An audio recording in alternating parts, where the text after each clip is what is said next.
नमस्कार। आज का जो हमारा टॉपिक है वो है मौर्य काल।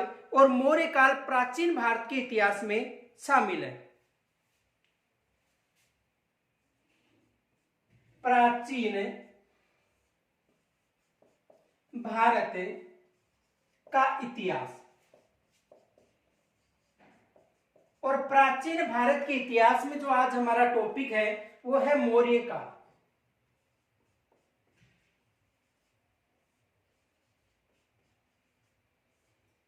प्राचीन भारत के इतिहास में जो आज हमारा टॉपिक है वो है मौर्य काल। देखो, मौर्य काल से पहले जो पुरातात्विक सामग्रियां मिली है उत्खनन के दौरान, उनके आधार पर जो इतिहास है उसे 3 कालों में विभाजित किया गया है।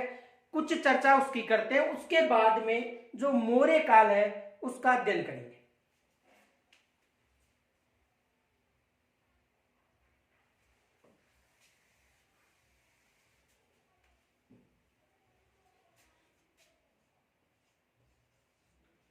पुरातात्विक व उत्खनन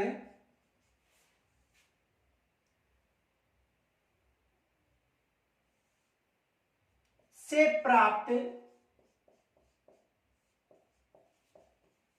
सामग्री के आधार पर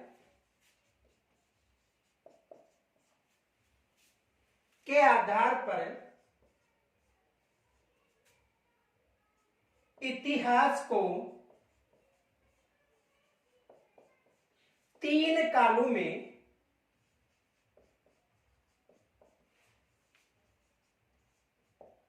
विभाजित किया गया है।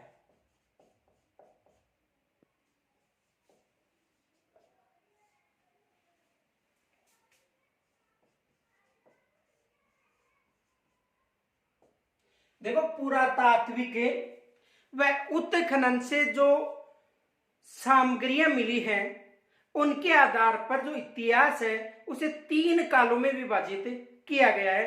देखो कौन कौन से हैं। पहला है प्रागैतिहासिक काल,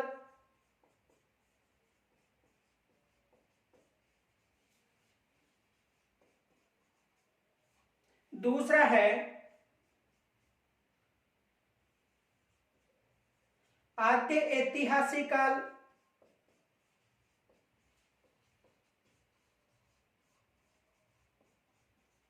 और तीसरा है ऐतिहासिक काल।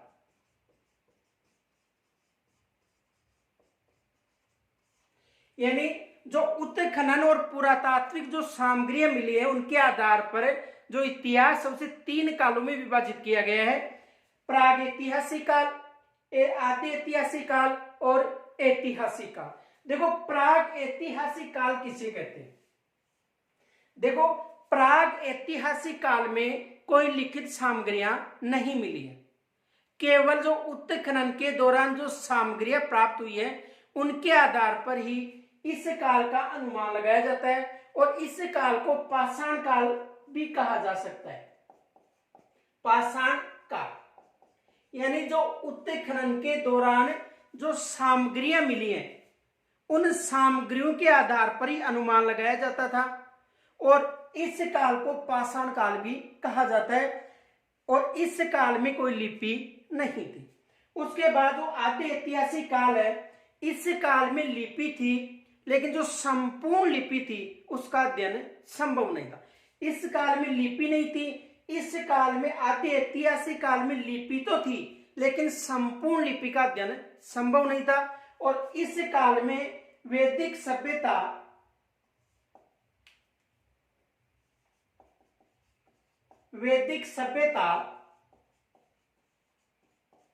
व सिंधु घाटी सभ्यता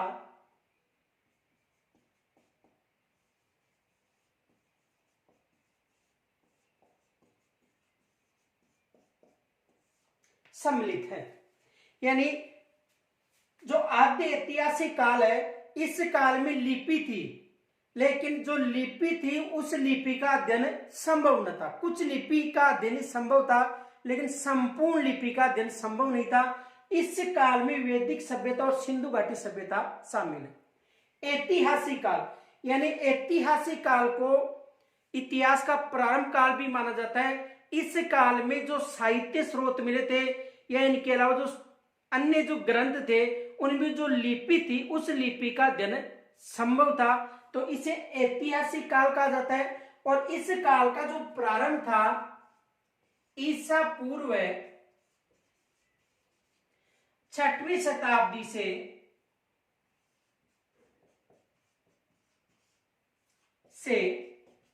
वर्तमान समय तक। कौन सा काल है? ऐतिहासिक काल। और ऐतिहासिक काल का जो प्रारंभ था ईसा पूर्व 6वीं शताब्दी से लेकर वर्तमान तक का काल है, वो ऐतिहासिक काल माना जाता है। तो देखो, प्रागैतिहासिक काल, पाषाण काल, यानी इस काल में कोई लिपि नहीं थी और संपूर्ण लिपि का अध्ययन भी संभव नहीं था। इस कारण इसे ऐतिहासिक प्रागैतिहासिक काल कहा गया। आद्य ऐतिहासिक काल में जो लिपि मिली थी लेकिन संपूर्ण लिपि का अध्ययन संभव नहीं था, इसलिए इसे आद्य ऐतिहासिक काल कहा गया। वैदिक सभ्यता व सिंधु घाटी सभ्यता आद्य ऐतिहासिक काल में सम्मिलित है।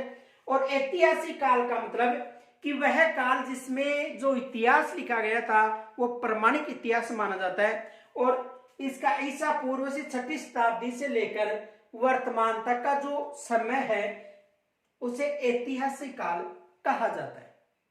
तो 3 काल विभाजन हो गए पुरातात्विक और उत्खनन सामग्रियों के आधार पर।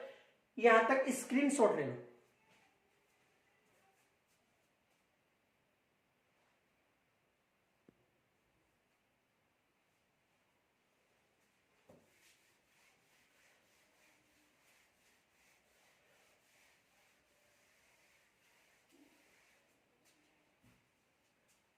देखो, प्रागैतिहासिक काल,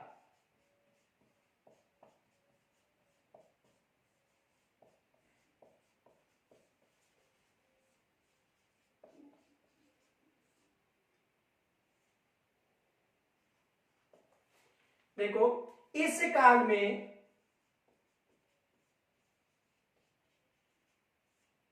लिखित सामग्री उपलब्ध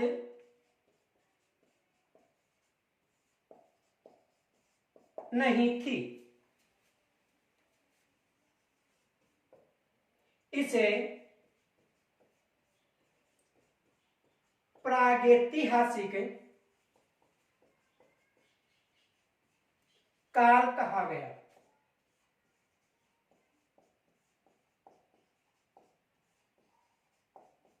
देखो, यानी प्रागैतिहासिक काल, इस काल में लिखित सामग्री उपलब्ध नहीं थी। लिखित सामग्री उपलब्ध न होने के कारण यह अनुमान लगाया जाता है कि लिपि का ज्ञान नहीं था। इसे प्रागैतिहासिक काल कहा जाता है। उत्खनन के दौरान जो सामग्रियां मिली है उनके आधार पर अनुमान लगाया गया था और इस कारण से प्रागैतिहासिक काल कहा गया। यानी जो सामग्रियां मिली थी जो उत्खनन के दौरान उनके आधार पर इस काल का अनुमान लगाया जाता है और इस काल को पाषाण काल भी कहा जाता है।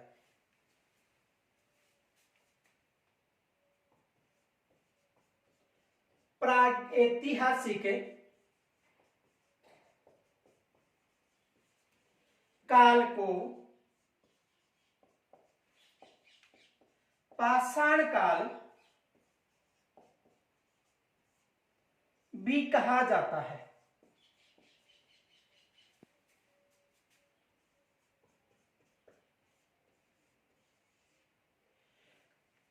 तो देखो, प्रागैतिहासिक काल वह काल जिसमें कोई लिपि का ज्ञान नहीं था या लिखित सामग्रियां नहीं मिली थी। उत्खनन के दौरान जो अवशेष मिले थे या सामग्रियां मिली थी उनके आधार पर ही इस काल का अनुमान लगाया जाता है। इसे प्रागैतिहासिक काल कहा जाता है। तो प्रागैतिहासिक काल समझ में आ गया होगा। आप देखो, प्रागैतिहासिक काल के बाद में जो दूसरा काल था वो था आद्य ऐतिहासिक काल। दूसरा काल कौन सा था? आद्य ऐतिहासिक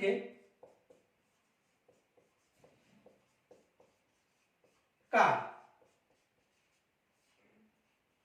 देखो आदि ऐतिहासिक काल में लिपि का ज्ञान था, लेकिन जो लिपि चिन्ह मिले हैं उनमें संपूर्ण लिपियों का अध्ययन संभव नहीं था, इसलिए इसे आदि ऐतिहासिक काल कहा जाता है। देखो इस काल में लिपि तो थी, किंतु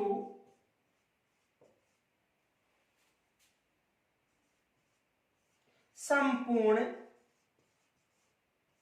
लिपि का अध्ययन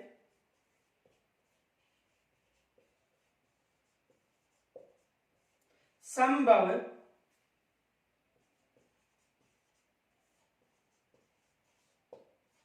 नहीं था। यानी इस काल में लिपि तो थी, किंतु संपूर्ण लिपि का अध्ययन संभव नहीं था। तो इस काल को आदि ऐतिहासिक काल कहा गया, और इस काल में वैदिक सभ्यता या वैदिक संस्कृति और सिंधु घाटी सभ्यता सम्मिलित है।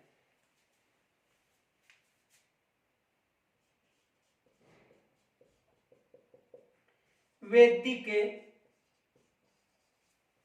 सभ्यता व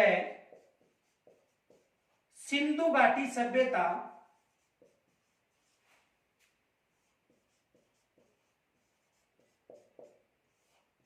आदि ऐतिहासिक काल में सम्मिलित है।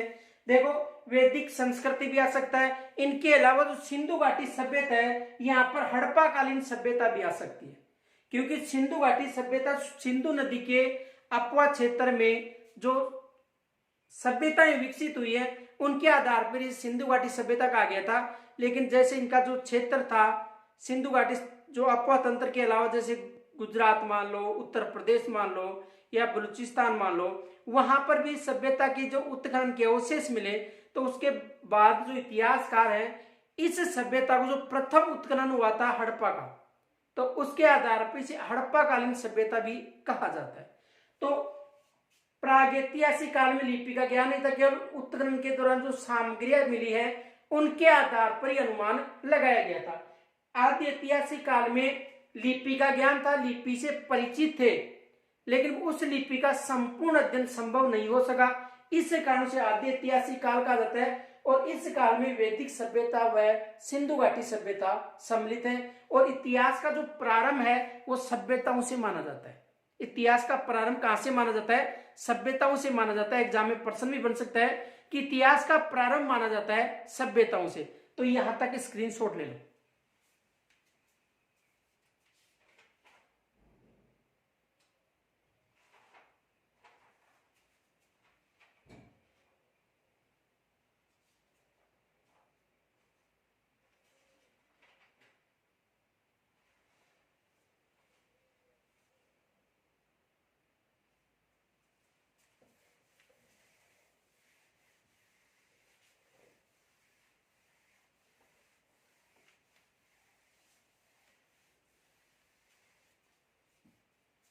तीसरा था ऐतिहासिक काल।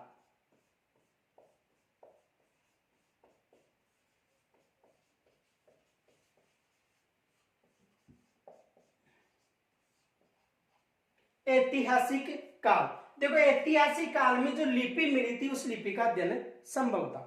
देखो इस काल में लिपि का अध्ययन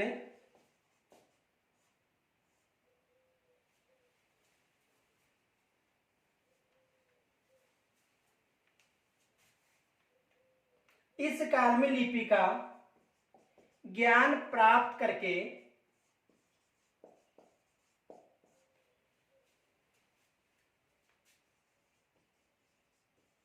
अध्ययन किया गया था।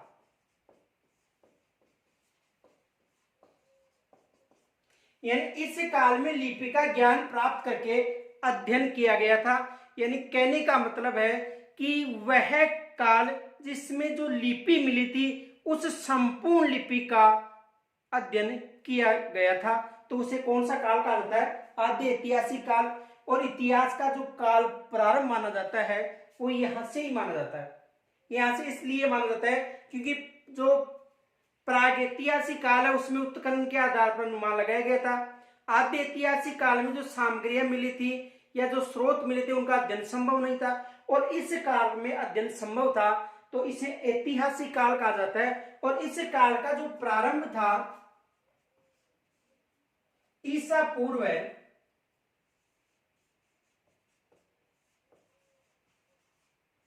6वीं शताब्दी से वर्तमान तक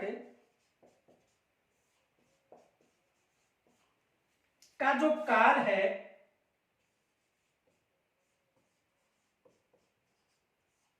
कौन सा काल है? ऐतिहासिक काल। तो यहां से एग्जाम में प्रश्न बन सकते हैं। देखो सिंधु घाटी सभ्यता का एग्जाम में प्रश्न बन सकता है कि सिंधु घाटी सभ्यता आदि ऐतिहासिक कालीन, वैदिक सभ्यता आदि ऐतिहासिक कालीन, पाषाण काल का मतलब प्राग ऐतिहासिक कालीन, और जो साहित्यिक स्रोत मिले हैं जिनका अध्ययन संभव है तो वे किस काल में? ऐतिहासिक काल में। और इतिहास का प्रारंभ माना जाता है ईसा पूर्व 6वीं शताब्दी से, क्योंकि ईसा पूर्व 6वीं शताब्दी के बाद में जो स्रोत मिले थे उनका अध्ययन संभव था। यहां तक स्क्रीनशॉट ले लो।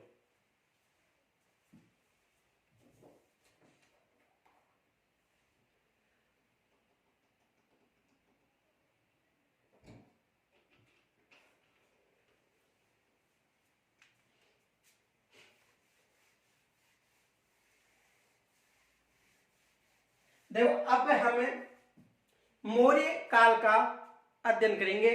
और मौर्य काल में सबसे पहले जो मौर्य वंश की स्थापना हुई उस समय भारत पर मगध साम्राज्य का अधिकार था। तो मगध साम्राज्य से पहले की कुछ चर्चाएं करेंगे। देखो भारत में एक साम्राज्य क्षेत्र था मगध।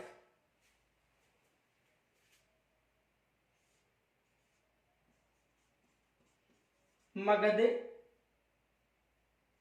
साम्राज्य। और मगध साम्राज्य का जो मौर्य वंश के समय मगध साम्राज्य था, और मगध साम्राज्य का पतन करके ही जो मौर्य वंश है उसकी स्थापना हुई थी। तो देखो भारत में मगध साम्राज्य, और मगध साम्राज्य का उस समय शासक था घनानंद।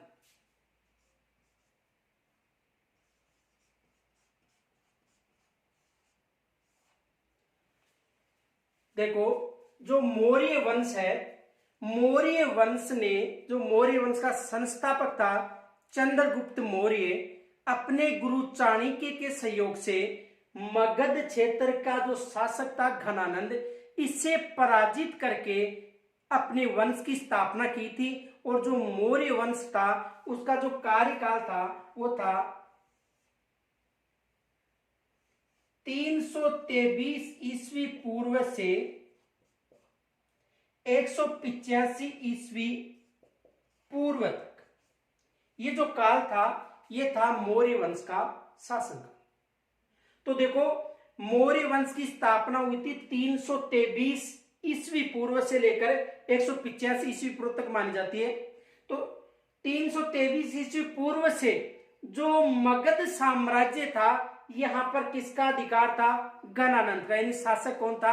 घनानंद। अब देखो यहां पर घनानंद था, और घनानंद का जो साम्राज्य था उसमें अत्याचार काफी हो रहे थे। अत्याचार होने का कारण क्या था इसे समझो। देखो इनके शासन काल के समय जो मगध साम्राज्य का जो शासन काल घनानंद था, उस समय एक विश्व विजेता के लिए जो अलेक्जेंडर तृतीय थे, जिसे सिकंदर के नाम से जाना जाता है, अलेक्जेंडर द्वितीय यानी अलेक्जेंडर जो तृतीय थे उसे सिकंदर के नाम से जाना जाता है, जो यूनान का शासक था। यूनान में एक मकदूनिया क्षेत्र था, वहां का शासक था।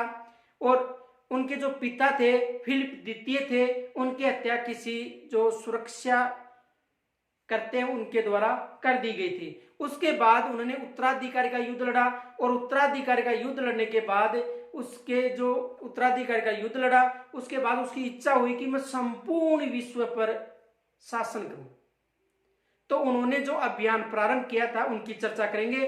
और उसके बाद में जो ये जो गणानंद था, उन्होंने जनता पर अत्याचार क्यों किया था, मौर्य वंश यहाँ पर शासन क्यों स्थापित किया, मौर्य वंश यहाँ पर मौर्य वंश का शासन स्थापित होने का कारण क्या था, किनके सहयोग से चंद्रगुप्त मौर्य ने यहाँ पर शासन स्थापित किया था।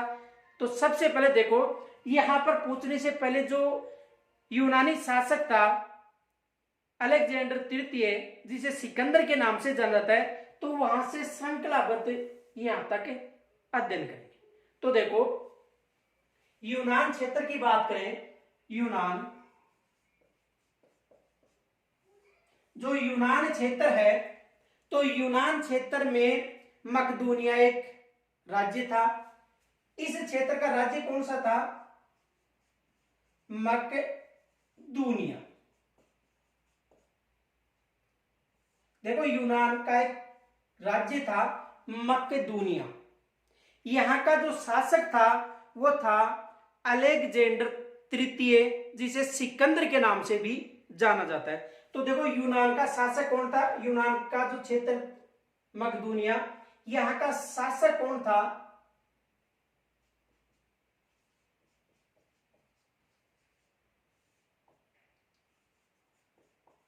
अलेक्जेंडर तृतीय। और अलेक्जेंडर जो तृतीय था, इसे सिकंदर के नाम से भी जाना जाता है। इसे किसके नाम से भी जाना जाता है, सिकंदर के नाम से भी जाना जाता है। तो यूनान का जो मकदूनिया क्षेत्र था, वहां का शासक कौन था, अलेक्जेंडर तृतीय था। इसे सिकंदर के नाम से भी जाना जाता है। और सिकंदर का जो गुरु था वो था अरस्तु, क्योंकि अरस्तु प्लेटो का शिष्य था, और प्लेटो भी एक महान दार्शनिक था, और अरस्तु भी एक महान दार्शनिक था। तो देखो, ये किनका शिष्य था, अरस्तु का शिष्य था।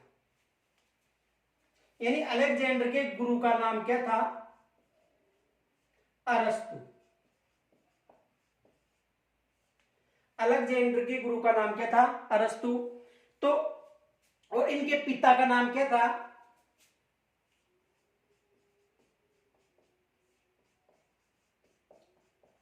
फिलिप द्वितीय। इनके पिता का नाम क्या था, फिलिप द्वितीय। तो देखो, यूनान का मकदूनिया क्षेत्र का जो शासक था अलेक्जेंडर तृतीय, जिसे सिकंदर के नाम से भी जाना जाता है, और इनके पिता का नाम था फिलिप द्वितीय, इनके गुरु का नाम था अरस्तु। यहां तक समझ में आ गया होगा। अब देखो, इनके पिता की जो हत्या थी, एक सुरक्षा जो गार्ड था उनके द्वारा की गई थी। अब इनकी हत्या क्यों गई, इसका तो उल्लेख देखो अलग अलग इतिहासकारों ने अलग अलग लिखा है, लेकिन हमारे सिलेबस में ये इतना ही है। तो देखो, फिलिप द्वितीय की हत्या करने के बाद में जो अलेक्जेंडर तृतीय था, इनके और इनके भाइयों के मध्य उत्तराधिकारी का युद्ध हुआ। उस युद्ध में अलेक्जेंडर तृतीय ने विजय प्राप्त की थी, और इसे सिकंदर के नाम से भी जाना जाता है। अलेक्जेंडर ने इस क्षेत्र पर विजय प्राप्त करने के बाद, देखो यहां पर विजय प्राप्त की थी किस क्षेत्र पर, मकदूनिया पर, क्योंकि मकदूनिया के लिए ही उत्तराधिकारी का युद्ध हुआ था। यहां पर विजय प्राप्त करने के बाद में देखो, इन्होंने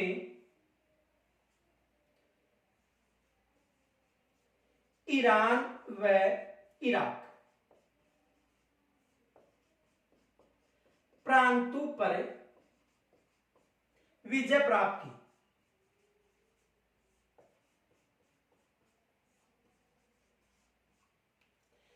देखो, विजय तो इससे पहले उन्होंने काबुल, कंधार और बैक्ट्रिया क्षेत्र पर भी की थी, इराक, ईरान क्षेत्र पर भी की थी, लेकिन भारत में आक्रमण करने से पहले इन्होंने ईरान और इराक प्रांतों पर विजय प्राप्त की।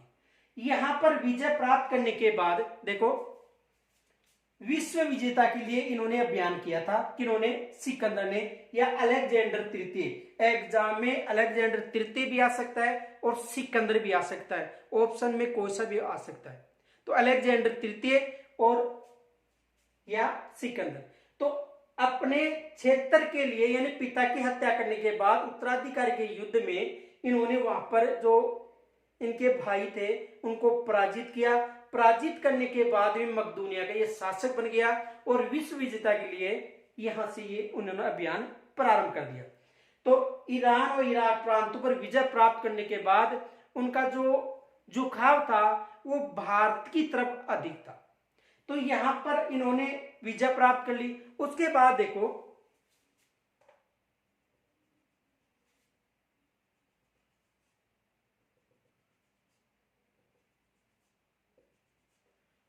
ये है हिंदुकुश पर्वत।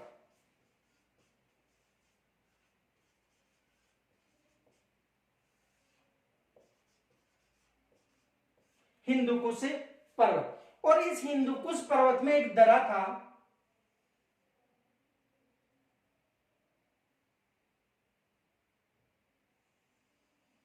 इस दर्रे का नाम है खेबर दर्रा। यानी ये जो हिंदुकुश पर्वत में खेबर दर्रा था, तो यहां पर विजय प्राप्त करने के बाद इस दर्रे से खेबर दर्रा भी आ सकता वहां पर, या हिंदू कुछ पर्वत भी आ सकता। इस दर्रे से इन्होंने 326 ईस्वी पूर्व की बात है,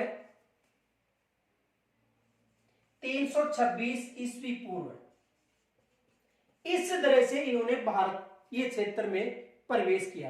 यानी भारतीय जो उपमहाद्वीप क्षेत्र था उसमें प्रवेश किया। देखो यूनान का शासक कौन था? यूनान क्षेत्र का शासक यानी मकदूनिया का शासक अलेक्जेंडर तृतीय। अलेक्जेंडर तृतीय के पिता था फिलिप द्वितीय। इनके हत्या के बाद में शासक बना था, गुरु था अरस्तु। इन्होंने ईरान इराक प्रांतों पर आक्रमण करने के बाद इनके अलावा देखो कंधार, काबुल और बैक्टीरिया क्षेत्र भी इन्होंने अधिकार किया था। इस दर्रे से इन्होंने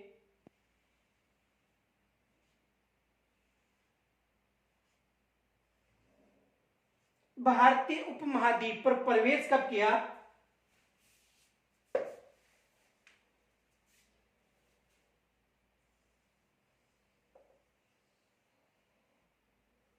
ये भारतीय उपमहाद्वीप है और यहां पर प्रवेश कब किया इन्होंने? 326 ईस्वी पूर्व। एक प्रश्न यहां से बन सकता है कि इन्होंने भारत पर कब आक्रमण किया था? सबसे पहले प्रवेश किया था 326 ईस्वी पूर्व। तो देखो यहां पर प्रवेश करते ही तक्षशिला क्षेत्र था। कौन सा क्षेत्र था? तक्षशिला। और तक्षशिला का जो शासक था वो था आम्बी।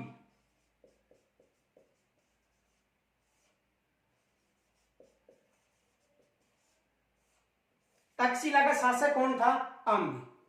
तो देखो खेबर दर्रा यानी हिंदुकुश पर्वत से 326 ईस्वी पूर्व में उन्होंने भारतीय उपमहाद्वीप पर प्रवेश किया और प्रवेश करने के बाद सबसे पहले तक्षशिला का जो शासक था आम्बी उस पर आक्रमण किया। सबसे पहले कहां पर आक्रमण किया? जो तक्षशिला का शासक था आम्बी, यहां पर आक्रमण किया। और ये डरपोक शासक था, युद्ध तो किया था। इतिहासकार कुछ मानते हैं कि युद्ध नहीं किया था और कुछ इतिहासकार ये लिखते हैं कि इन्होंने युद्ध किया था, क्योंकि जानकारी के जो स्रोत है वो संपूर्ण स्रोत उपलब्ध नहीं है। इन्होंने युद्ध किया था कुछ समय के लिए, उसके बाद इन्होंने हार स्वीकार कर ली थी यानी आत्मसमर्पण कर दिया था। ये डरपोक शासक था और भारत का प्रथम देशद्रोही शासक भी किसे कहा जाता है? आम्बी को कहा जाता है। भारत का प्रथम देशद्रोही शासक किसे कहा जाता है? आम्बी को कहा जाता है। देखो पहले तो यहां तक स्क्रीनशॉट ले लो, उसके बाद में आगे की प्रक्रिया समझाता हूं। एक बार दोबारा समझ लो। देखो यूनानी मकदूनिया राज्य था, यहाँ का शासक था अलेक्जेंडर तृतीय, जिसे सिकंदर के नाम से भी जाना जाता है, सिकंदर महान। इनके पिता का नाम था फिलिप द्वितीय और इनका गुरु था अरस्तु। उन्होंने भारत पर आक्रमण करने से पहले काबुल, कंधार, बैक्टीरिया क्षेत्र, ईरान इराक प्रांतों में अधिकार किया।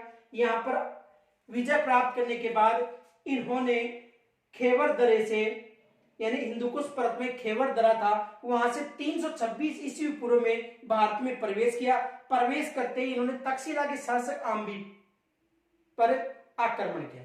देखो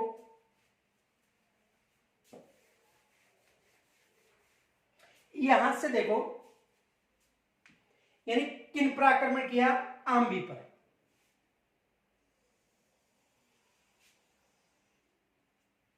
आम्बी था, देखो तक्षशिला की बात करें तो इन्होंने कहां पर आक्रमण किया? तक्षशिला के शासक आम्बी पर। आम्बी एक डरपोक शासक था। देखो डरपोक शासक,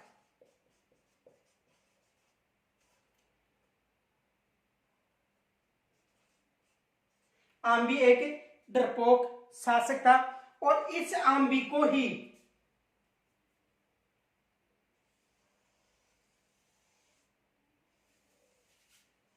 भारत का प्रथम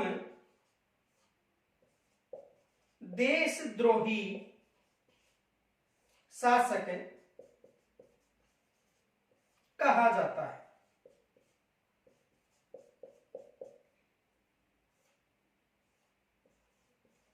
देखो जैसे सिकंदर महान ने हिंदुकुश पर्वत से यानी खेवर दरे से भारत में प्रवेश किया, भारतीय उपमहाद्वीप में, उस समय भारत उपमहाद्वीप का क्षेत्र था, प्रवेश किया, तो आम्बी ने कुछ समय के लिए युद्ध लड़ा, उसके बाद में आत्मसमर्पण कर दिया। डरपोक शासक था।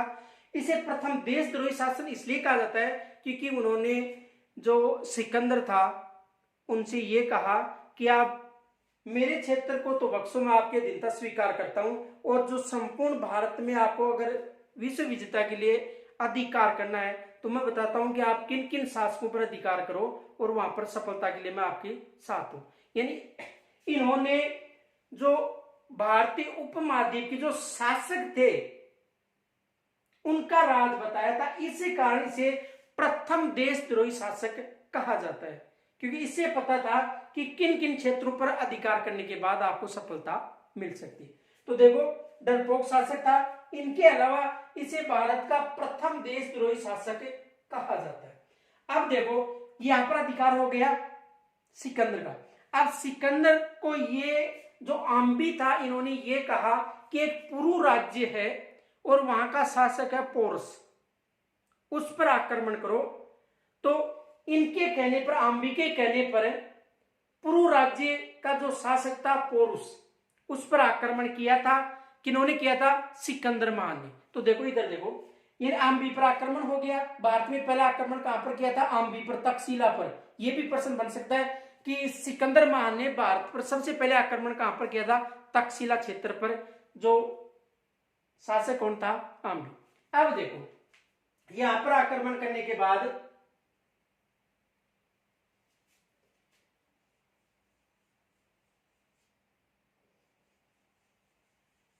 ये झेलम नदी है,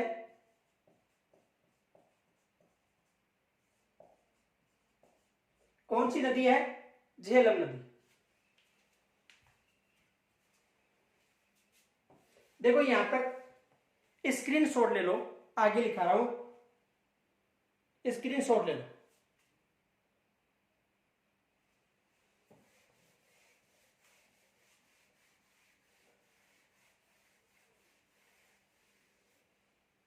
देखो आम्बी पर अधिकार करने के बाद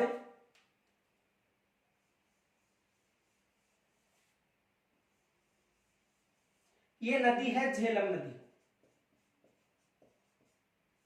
और झेलम नदी को प्राचीन नाम वितस्ता नदी भी कहते हैं, झेलम नदी या वितस्ता नदी।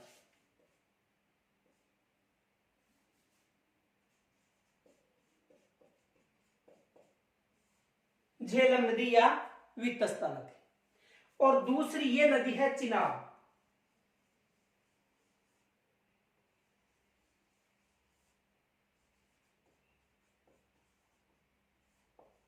ये कौन सी नदी है? चेनाब नदी। तो वितस्ता या झेलम व चिनाब के मध्य एक राज्य था, पुरु राज्य।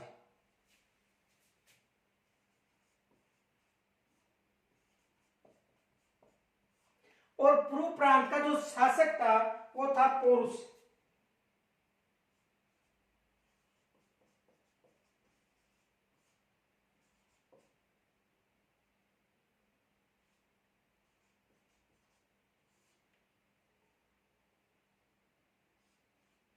देखो इसे समझो, यानी आम्बी पर अधिकार कर लिया, आम्बी डरपोक शासक, देशद्रोही शासक, और आम्बी ने यह कहा कि पूर्व राज्य पर या पूर्व प्रांत पर अधिकार करो, मैं आपके साथ हूं। तो पूर्व प्रांत पर उन्होंने आक्रमण किया। उस समय सिकंदर की सेना आम्बी लेकर आया था, यानी सिकंदर की सेना के साथ आम्बी की सेना भी थी, आम्बी स्वयं भी था और सिकंदर साथ नहीं था। तो इन्होंने यहां पर आक्रमण किया, कहां पर? पोरुस पर। जब आक्रमण किया उस समय भयंकर बरसात हो रही थी। तो उसके बाद ये जो दोनों नदियां हैं उस आक्रमण के समय उफान पर थी, भारी बारिश हो रही थी। और उस बारिश के समय जो आम्बी का शासक था उन्होंने यहां पर एक पुलिया बनवाई थी। किस नदी पर? झेलम नदी पर। यानी झेलम नदी पर एक पुलिया बनाई और इस पुलिया के माध्यम से इस पर आक्रमण किया गया। किस पर आक्रमण किया गया? पोरुस पर। एक बात दोबारा समझो, आम्बी पर अधिकार करने के बाद जो अलेक्जेंडर तृतीय या सिकंदर थे उन्होंने पूर्व प्रांत पर, जहां का शासक कौन था? पोरुस, यहां पर आक्रमण किया आम्बी के सहयोग से। उस समय भारी बरसात हो रही थी, इस कारण यहां पर पुलिया बनाई गई। किस पर? झेलम नदी पर। और उसके बाद में इस प्रांत पर आक्रमण किया गया। किस प्रांत पर? पूर्व प्रांत पर। और यहाँ का शासक कौन था? पोरुस शासक था। दोनों के मध्य भयंकर युद्ध हुआ और पोरुस पराजित हो गया। आम्बी ने या इनकी जो सेना थी उन्होंने पोरुस को बंदी बनाकर सिकंदर के पास ले गए, क्योंकि पराजित शासक था, उसे बंदी बना लिया और किनके पास ले गए? सिकंदर के पास। तो सिकंदर महान ने इनसे यह कहा कि आपके साथ क्या किया जाए। तो पोरुस ने कहा कि जो एक विजय प्राप्त करने वाला शासक है, जो पराजित शासक के प्रति जो करता है वो ही मेरे साथ किया जाना चाहिए। यानी कहने का मतलब था कि यदि कोई शासक हार जाता था तो जो पराजित शासक था उसकी मृत्यु कर दी जाती थी, यानी उसे मार दिया जाता था। ठीक है, तो इन्होंने कहा कि मैं हारा हुआ शासक हूं, पराजित शासक हूं, आप जो पराजित शासक के प्रति जो करते हो वो ही मेरे साथ कर सकते हो। यानी कहने का मतलब वीरता से उत्तर दिया था कि आप मुझे मार भी सकते हो। यानी ये आम्बी के जैसे डरपोक शासक नहीं था, तो इसकी वीरता से प्रसन्न हो गया। कौन प्रसन्न हो गया? सिकंदर। और इसकी वीरता से प्रसन्न होकर इन्होंने इनका जो पूर्व प्रांत था वो वापस सौंप दिया और एक शर्त रखी कि ये पूर्व प्रांत तो मैं आपको वापस सौंपता हूं, लेकिन आगे की तरफ, जब भारत की तरफ मैं आगे आक्रमण करूं तो उस समय मेरा सहयोग करना पड़ेगा। किन्होंने कहा था? सिकंदर ने कहा था। किसे? पूर्व प्रांत के शासक पोरुस से, क्योंकि ये वीर था और वीरता से प्रसन्न होकर सिकंदर महान ने इसे राज्य वापस दिया था। इनके मध्य जो युद्ध हुआ था उनके नाम भी पूछे जा सकते हैं। तो देखो, इसे एक तो कहा जाता है, जो युद्ध हुआ था इस युद्ध को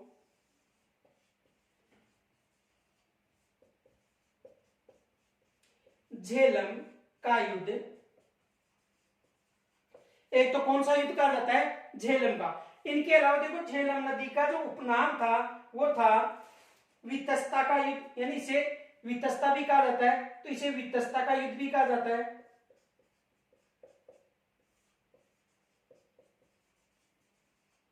यानी इसे झेलम का युद्ध, वितस्ता का युद्ध। इनके अलावा देखो, यूनानियों के द्वारा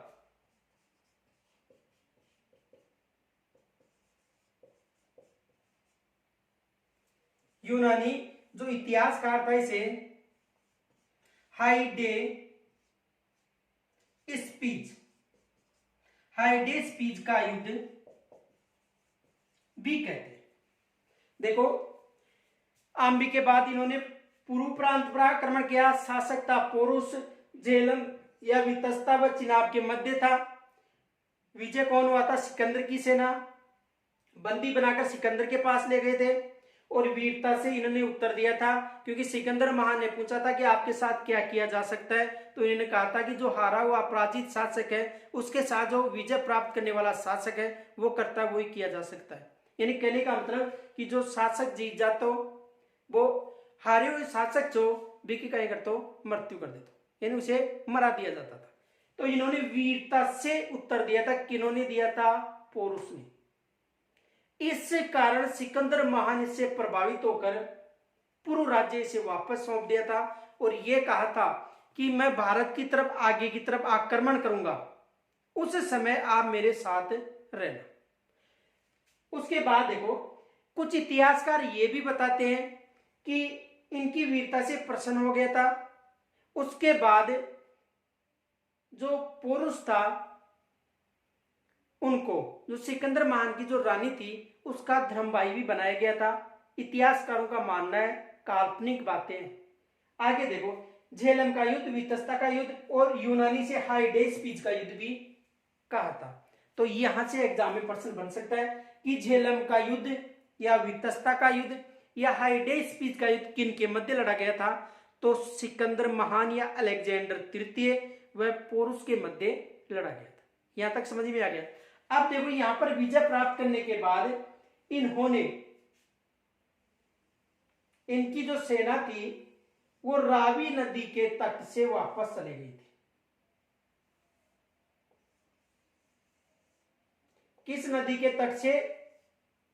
सॉरी, व्यास नदी के तट से। किस नदी के तट से? व्यास नदी के तट से वापस चली गई थी। अब देखो अलग अलग इतिहासकारों की अलग अलग मानना है, लेकिन ये यहां से वापस चला गया था। कुछ इतिहासकार तो ये मानते हैं कि इनकी जो सेना थी वो थक चुकी थी, इस कारण वापस चले गए थे। कुछ इतिहासकार ये मानते हैं कि जब इन्होंने आम्बी क्षेत्र पर अधिकार किया तक्षशिला पर, उस समय वहां पर जो तक्षशिला का जो आचार्य था, चाणक्य या कौटिल्य या विष्णुगुप्त, तो उनका जो शिष्य था चंद्रगुप्त मौर्य, उन शिष्य को इनकी सेना में वेश बदलकर शामिल कर दिया था और उन्होंने मगध क्षेत्र को बचाने के लिए यहां पर अफवाहें फैला दी थी। देखो ये काल्पनिक बातें हैं, लेकिन ये यहां से वापस चला गया था। कहां से? व्यास नदी से वापस चला गया था। और वापस जाने के बाद देखो इस नदी से, यानी यहां से वापस इनकी जो सेना गई थी बेबीलोनिया, तो बेबीलोनिया में 323 ईस्वी पूर्व, यानी जून माह की बात है, वहां पर सिकंदर महान की मलेरिया के कारण मृत्यु हो गई थी। यहां तक समझ में आ गया होगा कि देखो इस युद्ध के बाद व्यास नदी से इनकी सेना वापस चली गई थी और बेबीलोनिया में 323 ईस्वी पूर्व जून माह में जो मलेरिया के कारण इसकी क्या हो गई थी? मृत्यु हो गई थी। यहां तक स्क्रीनशॉट लो।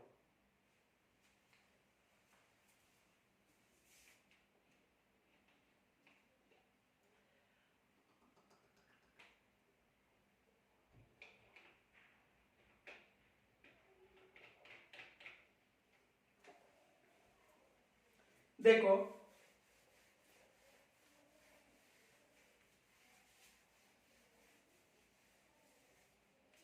देखो अब संपूर्ण रूपरेखा एक बार दोबारा देख लो।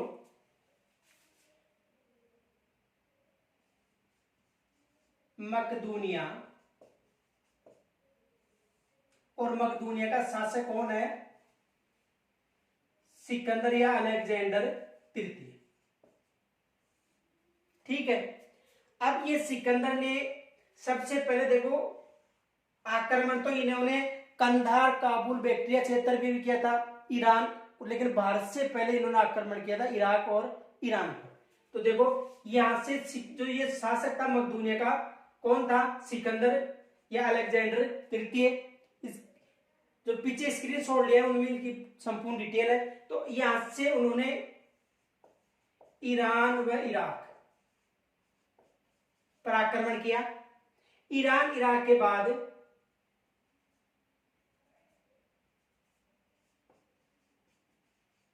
हिंदू कुश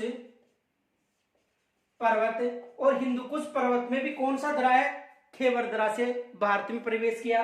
ये भारत आ गया, मान लो ये संपूर्ण जो क्षेत्र है ये भारतीय प्रांत है, ठीक है। तो ये इस हिंदू कुश जो पर्वत है, और ये जो दरा था, कौन सा दरा था, खेवर दरा, यहां से भारत में प्रवेश करता है 326 ईस्वी पूर्व। देखो कई किताबों में 325 भी है, लेकिन अधिकतर जो हिंदी गणित अकादमी की पुस्तक है या मानक पुस्तक है उनमें 326 है, कहीं में 325 भी मिल सकता है। तो देखो मकदूनिया का जो शासक सिकंदर था, ईरान इराक प्रांतों पर आक्रमण करने के बाद हिंदू कुश पर्वत से 326 ईस्वी में भारतीय उपमहाद्वीप में प्रवेश किया। ये संपूर्ण भारतीय उपमहाद्वीप है। यहां पर प्रवेश करते सबसे पहले आक्रमण किया तक्षशिला पर।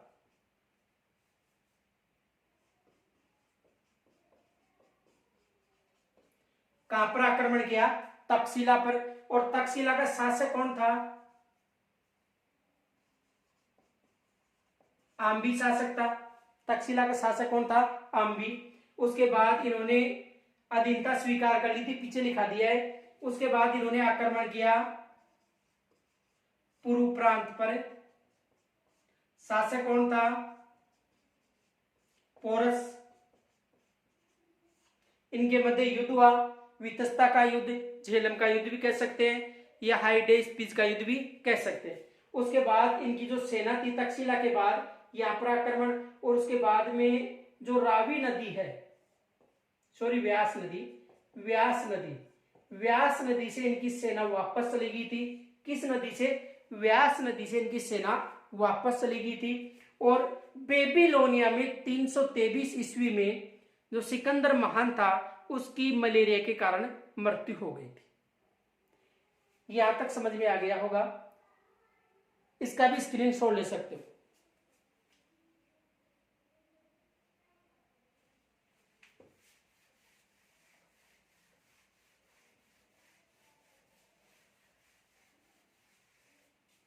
अब देखो, यानी जब सिकंदर महान की सेना वापस चली गई थी, उससे पहले ये कहा जाता है, इतिहासकारों का मानना, देखो अलग अलग जो ग्रंथ है उनमें अलग अलग उल्लेख मिलता है। ये कहा जाता है देखो कि जो तक्षशिला था और तक्षशिला का जो शासक था आम्बी, उस समय तक्षशिला में एक विश्वविद्यालय थी जो सबसे प्रसिद्ध थी, तक्षशिला विश्वविद्यालय। तो इस विश्वविद्यालय का आचार्य,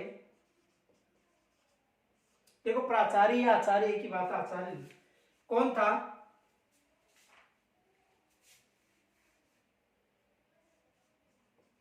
गुरु मान लो, गुरु आचार्य प्राचार्य जो भी है, कौन था, चाणक्य आ सकता है, कौटिल्य भी आ सकता है, विष्णुगुप्त आ सकता है। तो ये कहा जाता है, देखो जब उन्होंने आक्रमण किया था, किन्होंने, सिकंदर महान ने किन पर आक्रमण किया था, तक्षशिला पर। और तक्षशिला का आचार्य कौन था, चाणक्य, विष्णुगुप्त या कौटिल्य। इनको यह पता था कि जो मगध क्षेत्र है उस पर सिकंदर आक्रमण करेगा। देखो अलग अलग इतिहासकारों के अनुसार अलग अलग बताया गया है। तो यहां का जो गुरु था चाणक्य, उन्होंने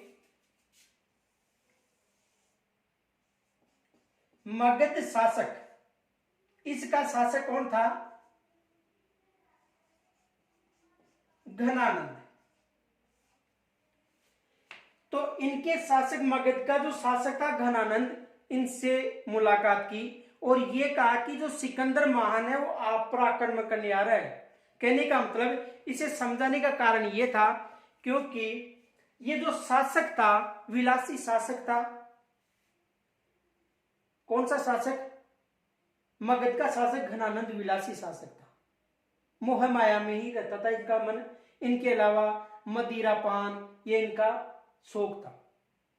और जब गुरु चाणक्य ने मगध में प्रवेश किया, घनानंद को समझाया कि सिकंदर महान आप पर आक्रमण कर रहा है।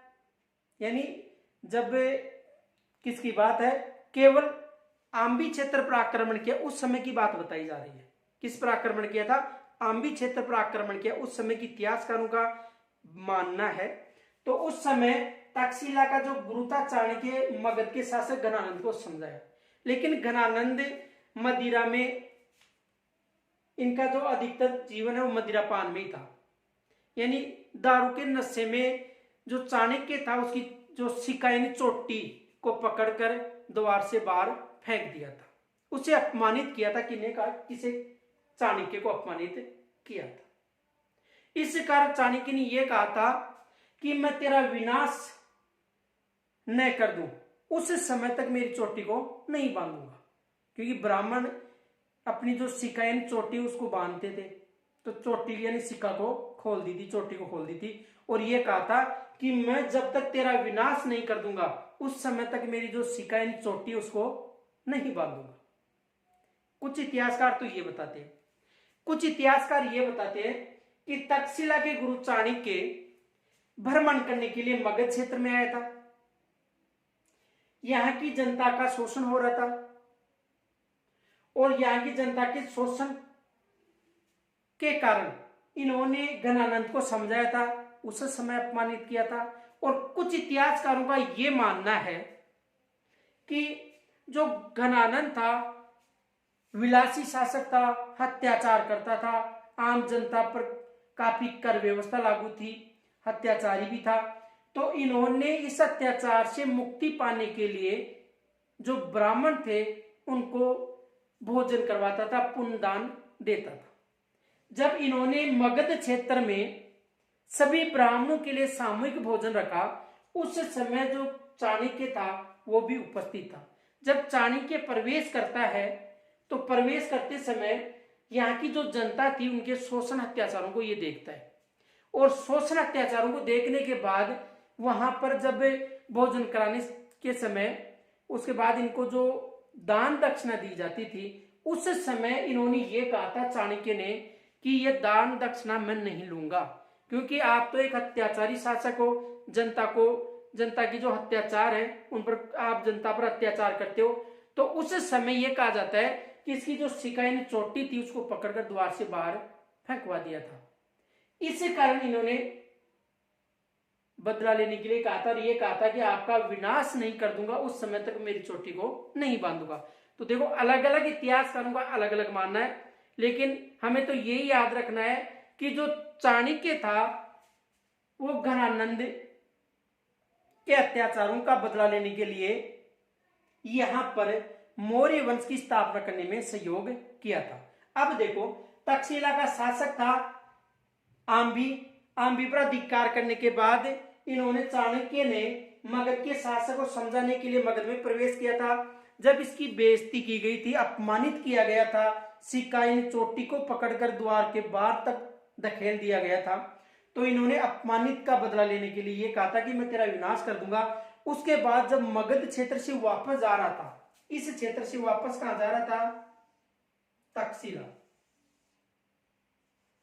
कहां पर जा रहा था? तक्षशिला। भाई आपकी मुख्य भूमि पर जाए तो इस क्षेत्र से कहां जा रहा था? तक्षशिला जा रहा था। ठीक है। अब उसके बाद मगध शासक का जो घनानंद है उसको वहां के कुछ वफादार जो ब्राह्मण थे, सेनापति थे, उन्होंने ये कहा कि चाणक्य को बंदी बना दो। तो जब चाणक्य को बंदी बनाने का आदेश मिला था उस समय तक जो चाणक्य था मगध क्षेत्र से बाहर निकल चुका था। अब ये मगध क्षेत्र से तक्षशिला जा रहा था, उस समय रास्ते में एक खेल खेला जा रहा था, राजकिलम का खेल। कौन सा खेल खेला जा रहा था? राजकिलम।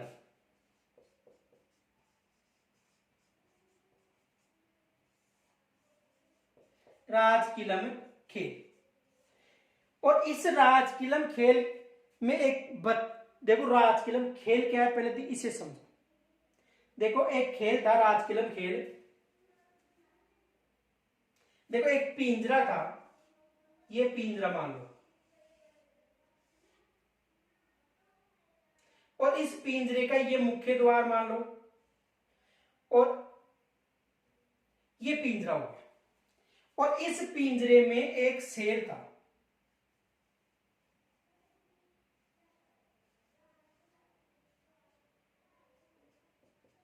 पिंजरे में एक शेर था, ठीक है। अब इसके चारों तरफ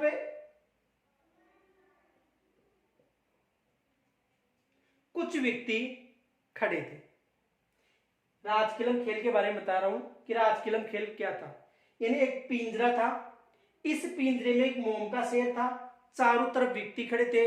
एक व्यक्ति आवाज दे रहा था कि इस शेर को बिना गेट खोले बाहर कौन निकाल सकता है। उस समय वहां पर जो चाणक्य था वो भी उपस्थित हो गया। एक बच्चे ने कहा कि इस शेर को बिना जो मुख्य द्वार पिंजरे खोले में बाहर निकाल सकता। उसको यह पता था, उस बालक को, कि उसकी बुद्धि तेज थी, तीक्ष्ण थी, उसे यह पता था कि यह शेर मोम का है। तो उन्होंने अग्नि जलाई और अग्नि जलाकर यहां पर लगाई। उसके बाद भी मोम पिघल गया और सलाखू से बाहर आ गया। उस बच्चे से चाणक्य प्रभावित हो गया और चाणक्य ने प्रभावित होकर यह सोचा कि यह बच्चा इस वंश का विनाश कर सकता है। किस वंश का? मगध में जो नंदू का शासन था, गणानंद का विनाश कर सकता है। इस वंश की संपूर्ण जानकारी मुद्रा राक्षस से मिलती, जो विशाखदत्त के द्वारा लिखी गई थी। तो राजकिलम के खेल में एक बच्चा खेल खेल रहा था, उस बच्चे को खरीदा गया था 1000 कारसापण के माध्यम से, और वो बच्चा एक शिकारी के पास रह रहा था। तो वहां से खरीदने के बाद यह कहा जाता है कि जो बच्चा जो राजकिलम का खेल खेल रहा था वो एक मोर पालने वाली महिला के पास रहता था और वो शिकारी का काम करते थे। इस कारण यह कहा जाता है कि मोर पालने के कारण उस बच्चे का नाम मौर्य वंश पर रखा गया था। तो देखो, मोर पालने वाली महिला से उस बच्चे को खरीदा गया 1000 कारसापाण। कारसापाण का मतलब चांदी की मुद्रा। मौर्य वंश में कारसापाण का मतलब होता था चांदी की मुद्रा। तो 1000 कारसापाण देकर उस बच्चे को खरीदा गया था। उसके बाद उस बच्चे को राजकिलम खेल समझ में आ गया होगा। आगे देखो, राजकिलम खेल के बाद इस बच्चे को 1000 कारसापाण देकर तक्षशिला में लाया गया और उस बच्चे का नाम चंद्रगुप्त मौर्य रखा गया। उसके बाद तक्षशिला में उस बच्चे को क्षत्रिय की शिक्षा दी गई थी, न कि दार्शनिक संबंधी शिक्षा दी गई थी। और उसकी शिक्षा देने के बाद उन्होंने चंद्रगुप्त मौर्य को क्षत्रिय की शिक्षा देने के बाद चंद्रगुप्त मौर्य को चाणक्य के माध्यम से यहां पर आक्रमण किया। किस क्षेत्र पर? मगध क्षेत्र पर, यानी गणानंद पर। देखो, एक बार दोबारा समझो। जब चाणक्य मगध क्षेत्र में गया था वहां पर उसे अपमानित किया गया। उसकी जो चोटी थी यानी शिखा, उस चोटी को पकड़कर बाहर द्वार के मुख्य द्वार से बाहर निकाल दिया गया था। उसने अपमान का बदला लेने के लिए सोचा था। जब वह तक्षशिला जा रहा था, रास्ते में एक राजकिलम का खेल खेल रहा था। राजकिलम का खेल आपको बता दिया है कि एक पिंजरा था जिसमें मोम का शेर था और कुछ व्यक्ति चारों तरफ खड़े थे। एक व्यक्ति बोल रहा था कि शेर को बिना गेट खोले बाहर कौन निकाल सकता है। एक बच्चे ने कहा, मुझसे बाहर निकाल सकता हूं। जो कौन था? चंद्रगुप्त मौर्य। ठीक है। तो उन्होंने अग्नि जलाकर उस मोम को पिघालकर बाहर निकाल दिया था। वहां पर चाणक्य था और चाणक्य ने सोचा कि यही बच्चा किस वंश का विनाश कर सकता है? नंद यानी घरानंद के वंश का विनाश कर सकता है। तो उस बच्चे को मोर पालने वाले शिकारी से खरीदा गया था 1000 कारसापाण। कारसापाण का मतलब होता है चांदी की मुद्रा। उस बच्चे को तक्षशिला में ले जाया गया और तक्षशिला में ले जाने के बाद उसे क्षत्रिय की शिक्षा दी गई। यहां तक समझ में आ गया होगा। लेकिन एक विशेष और ध्यान रखना, कुछ इतिहासकार ये मानते हैं कि तक्षशिला में जब सिकंदर महान गया था तक्षशिला विश्वविद्यालय में, वहां पर चाणक्य और मौर्य की मुलाकात सिकंदर महान से हुई थी। ये पौराणिक काल्पनिक बातें। यहां तक समझ में आ गया होगा। अब देखो, तक्षशिला में उसे जो चंद्रगुप्त मौर्य था यानी उसे मोरी इसलिए कहा जाता है क्योंकि मोर पालने वाली जाति से संबंधित था। अलग अलग जो साहित्यिक ग्रंथ है उनमें अलग अलग बताया जाता है। ठीक है, तो तक्षशिला था, वहां पर उसे क्षत्रिय की शिक्षा दी गई। आगे देखो,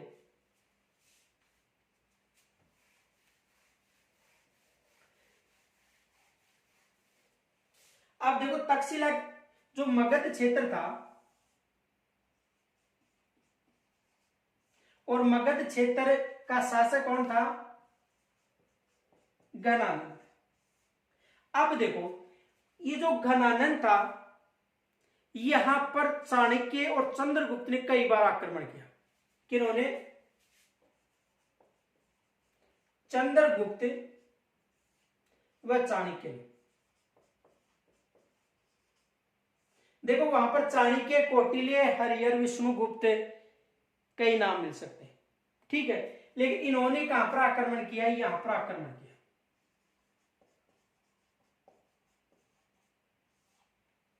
यानी देखो चाणक्य ने चंद्रगुप्त जी ये कहा कि मगध क्षेत्र की जो जनता है वो परेशान हो रही है, क्योंकि मगध क्षेत्र का जो शासक है घनानंद, वो इन पर शोषण कर रहा है। इन्होंने ये नहीं कहा था कि मुझे अपमानित किया था, ये नहीं बताया था कि इनको, चंद्रगुप्त को, यानी चाणक्य ने चंद्रगुप्त को ये नहीं बताया था कि मुझे अपमानित किया गया था। अन्यथा चंद्रगुप्त मौर्य यहां पर आक्रमण नहीं करता, क्योंकि ये सोचता कि तो अपना अपमान का बदला ले रहा है। लेकिन चंद्रगुप्त मौर्य को यह कहा गया था कि यहाँ की जो जनता है वो घनानंद से काफी परेशान है। तो चंद्रगुप्त और चाणक्य ने यहां पर आक्रमण किया, मगध पर कई बार आक्रमण किया। लेकिन मगध भी, इसका जो घनानंद एक अमात्य था, अमात्य राक्षस, इनका जो एक अमात्य राक्षस था, किनका अमात्य राक्षस था? घनानंद का। तो अमात्य राक्षस भी एक शक्तिशाली था, तो अमात्य राक्षस ने इनको कई बार पराजित कर दिया। किनको? चंद्रगुप्त और चाणक्य को। देखो चंद्रगुप्त और चाणक्य जब मगध पर आक्रमण करते थे तो ये अमात्य राक्षस था, इनको पराजित करता था। किनको? चंद्रगुप्त और चाणक्य को। जितनी भी बार आक्रमण किया उतनी बार पराजित किया, क्योंकि एक शक्तिशाली था ये। अब देखो उसके बाद चाणक्य और चंद्रगुप्त, चाणक्य ने यह सोचा कि पराजित होने का कारण क्या है। तो पराजित होने के कारण जानने के लिए चाणक्य और चंद्रगुप्त दोनों ने ब्राह्मण वेशभूषा धारण करके एक गांव का भ्रमण किया। गांव में प्रवेश कर लिया रात्रि के समय, शाम के समय, और प्रवेश करके गांव का भ्रमण कर रहे थे। उस समय जब भ्रमण कर रहे थे, उस समय इन्होंने एक जो मकान था वहां पर कुछ समय के लिए रुके थे। देखो ये काल्पनिक बातें हैं। तो वहां पर एक जो माता थी अपने बच्चे को रोटियां खिला रही थी। तो वह जो बच्चा था वो रोटी की जो पपड़ी थी उसके मध्य क्षेत्र में छेद कर रहा था। तब जो गर्म भाप के कारण उसका जो हाथ था वो जल गया। भाई मध्य क्षेत्र में पपड़ी, अगर रोटी की पपड़ी फुलेरी हो तो मध्य क्षेत्र में अब अगर छेद गिरा तो भाप गर्म वास बाहर ना हो। तो देखो उस बच्चे का, यानी जो रोटी थी उस पपड़ी में छेद करने से गर्म भाप के कारण या वाष्प के कारण उनका हाथ जल गया था। तो उस महिला ने कहा कि तेरी जो स्थिति है वो चाणक्य और चंद्रगुप्त जैसी है। उनका कहना था कि तू चाणक्य और चंद्रगुप्त जैसी नीति मत अपना, इस रोटी को चारों तरफ किनारों से खाना सीख, मध्य क्षेत्र से मत खा, क्योंकि मध्य क्षेत्र में जो पपड़ी थी उसमें जो गर्म वाष्प थी उससे हाथ जल गया था। तो मध्य क्षेत्र से मत खा, चारों तरफ किनारों से खा। ये बात इनको समझ में आ गई, चंद्रगुप्त और चाणक्य को, क्योंकि वो पाटली क्षेत्र पर आक्रमण कर रहे थे, जो इनकी राजधानी थी उन पर आक्रमण कर रहे थे। उसके बाद चंद्रगुप्त मौर्य और चाणक्य ने कुछ मुद्रा देकर इसको खरीद लिया। किसको खरीद लिया? अमात्य राक्षस को। कुछ मुद्रा देकर किसको खरीद लिया? अमात्य राक्षस को। और अमात्य राक्षस को मुद्रा देकर खरीदा था, इससे कारण जो मुद्रा राक्षस है वो इन पर लिखा गया था।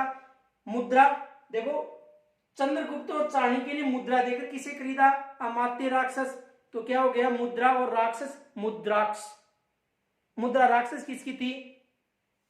विशाखदत्त की थी। तो इनको खरीदा गया और उसके बाद में आसपास के क्षेत्रों पर अधिकार करते करते कहां पर अधिकार किया? मगध पर और घनानंद पर, जो मगध का शासक था, और अपने वंश की स्थापना की। जो वंश कौन सा कहलाया था? मौर्य वंश। और मौर्य वंश का संस्थापक कौन था? चंद्रगुप्त मौर्य। मौर्य वंश का संस्थापक कौन था? चंद्रगुप्त मौर्य। तो देखो, चंद्रगुप्त और चाणक्य के सहयोग से मगध पर शासक बना था। और मगध का जो शासक था मौर्य काल, ये माना जाता है, इतिहासकारों का यह बताना है कि मौर्य वंश का इतना विशाल साम्राज्य था, जितना साम्राज्य उसके बाद जो गुप्त शासक बनते उन्होंने भी नहीं स्थापित किया था, मुगल जो सम्राट थे उन्होंने भी स्थापित नहीं किया था, और अंग्रेजों ने भी स्थापित नहीं किया था। इनसे बड़ा जो विशाल साम्राज्य था वो किनका था? मौर्य वंश का। सबसे विशाल साम्राज्य था, ये विशेष याद रखना। तो यहां तक आपको समझ में आ गया होगा। अब देखो, जो कल का जो हमारा टॉपिक है उसमें हम ये जो क्षेत्र है यहां तक, यानी मगध क्षेत्र पर प्रवेश कर लिया। तो कल जो मौर्य वंश की जो जानकारी के स्रोत हैं, जो ब्राह्मण ग्रंथ हैं, इनके अलावा जो जैन ग्रंथ हैं, वैदिक ग्रंथ हैं, संगम साहित्य में उल्लेख है, और विदेशी ग्रंथ हैं, उनका अध्ययन कल करेंगे।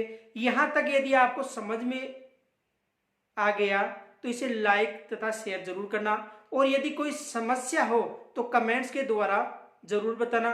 इनके अलावा ये जो घटनाक्रम है, ये संपूर्ण जो घटनाक्रम है, यदि इसको लिखवाना है तो कमेंट्स के द्वारा बोल देना, कल इसको लिखवा देंगे।